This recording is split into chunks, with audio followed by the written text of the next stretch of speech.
Snacks তো আমরা অনেক ধরনের ট্রাই করেই থাকি। ডোমিনোজের বিভিন্ন স্ন্যাক্সের রেসিপি আমরা বাড়িতে বানাই, তবে আজকে এই স্ন্যাক্সের রেসিপিটা একবার বানালে বারবার সবার ডিমান্ড করবে।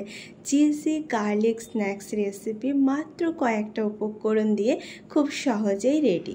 এখানে আমি স্লাইস ব্রেড নিয়েছি, ব্রেডগুলো রাউন্ড শেপে কেটে নিচ্ছি। ব্রেডের সাইজটা যদি একটু বড় হয় তাহলে এই স্ন্যাক্সটা বানাতে খুবই সুবিধে হয়, তাই এখানে আমি স্যান্ডউইচ সাইজের ব্রেডটা নিয়ে নিয়েছি। ব্রেডটা কেটে নেওয়ার পরে এখানে ব্রেডটাকে বেলে নিচ্ছি। হালকা হাতে বেলে নেব যাতে ফেটে না যায়, আর ব্রেডটা এভাবে ফোল্ড করে দেখে নিতে হবে যে ফোল্ড হচ্ছে কিনা। এখন একটা বাউলে নিয়ে নিচ্ছি 2 চামচ বাটার, তার সাথে 6-7টা রসুনের কোয়া কুচি করে নিয়েছি, হাফ চামচ অরিগ্যানো, হাফ চামচ চিলি ফ্লেক্স, আর এর সাথে দিয়ে দেব 2 চামচ ধনে পাতা কুচি। খুব ভালো মতো মিক্স করে নিচ্ছি, এই মশলাটা রেডি হয়ে যাবে। দেখতে পাচ্ছ ব্রেড আর 2-1টা উপকরণ দিয়ে খুব মজার এই স্ন্যাক্সের রেসিপিটা বাড়িতে খুব কম সময়ে বানিয়ে নেওয়া যায়। এখন এই স্টাফিংটা ব্রেডে খুব ভালো মতো লাগিয়ে নিচ্ছি, পুরো ব্রেডটাতেই লাগিয়ে নিতে হবে। এই রেসিপিটা ট্রাই করার পরে আমার খুবই ভালো লেগেছে খেতে। গরম গরম খেতে তো অসাধারণ লাগে, ক্রিস্পি হয় আর তার সাথে সাথে খুব টেস্টি।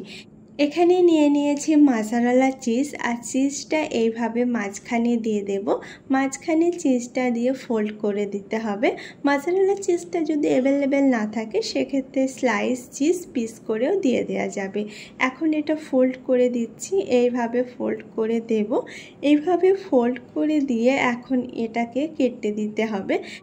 এইভাবে কেটে দেব যাতে উপরে এবং নিচে দুটো ভাগে কেটে যায়, কিন্তু পুরোপুরি কাটছি না, নিচের দিকে হালকা লাগিয়ে রেখে দিচ্ছি। এইভাবে কেটে দিয়ে বাটারের যে মিক্সচারটা বানিয়েছি সেটা আরও একবার উপর দিয়ে লাগিয়ে দেবো। এতে কালারটা খুব সুন্দর আসবে আর খেতেও ভালো লাগবে। বাটার উপরে লেগে থাকলে কালারটা ভালো আসে এবং ক্রিস্পি হয়। মাইক্রোওভেনে 180 ডিগ্রিতে 10 মিনিট এটাকে আমি রোস্ট করে নিয়েছি, তবে মাইক্রোওভেন যদি অ্যাভেলেবেল না থাকে তাহলে প্যানেও এটা রোস্ট করে নেওয়া যাবে।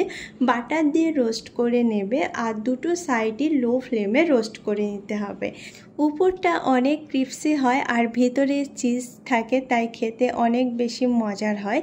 এই চিজি গার্লিক ব্রেড স্ন্যাক্সের রেসিপি ট্রাই করো, আশা করছি সবার খুব ভালো লাগবে।